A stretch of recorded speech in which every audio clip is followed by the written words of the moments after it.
HOA screamed common property. After I shut my marina gate, so I evicted everyone. They thought I was bluffing. That was their first mistake.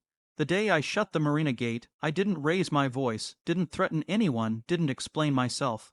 I just turned the lock, posted a notice, and walked away. Within 30 minutes, my phone started vibrating like it was having a panic attack. HOA board members, marina guests, a woman screaming before I even said hello.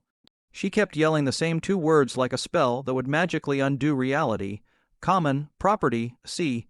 For years the HOA had been treating my marina like it was a public park.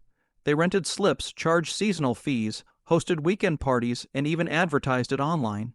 All on land they never owned. When I inherited the property, I gave them 6 months of written notice, 6 certified letters, emails, legal filings. They ignored all of it because ignoring me had always worked before. Until the gate closed, that Saturday morning, I watched from across the water as confused guests showed up with coolers, kids, and boat, only to find chains and a private property notice. The HOA president arrived last, red-faced, pointing at the sign like it had personally insulted her. She demanded I reopen the gate immediately. When I didn't, she told everyone I was illegally blocking shared amenities. That's when I stepped in.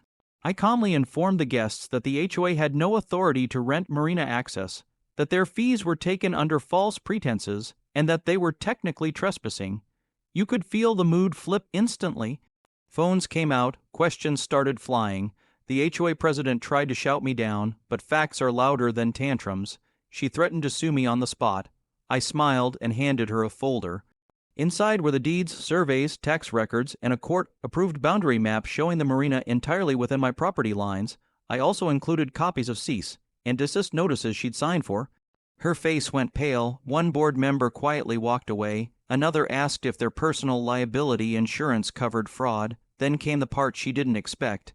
I announced that since the HOA had been collecting money on my property without permission, I was filing for restitution.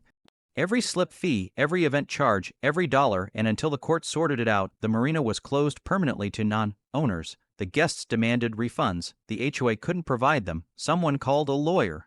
Someone else called the police, who showed up, reviewed the documents, and told the HOA to disperse. No arguments, no warnings, just done. By sunset, the marina was empty. 2 weeks later, the HOA voted to remove the president. 3 months later, they settled. The marina reopened, this time under my management, with proper leases and actual ownership respected. And that phrase they loved so much, common property. Funny how fast it disappears when the paperwork shows up.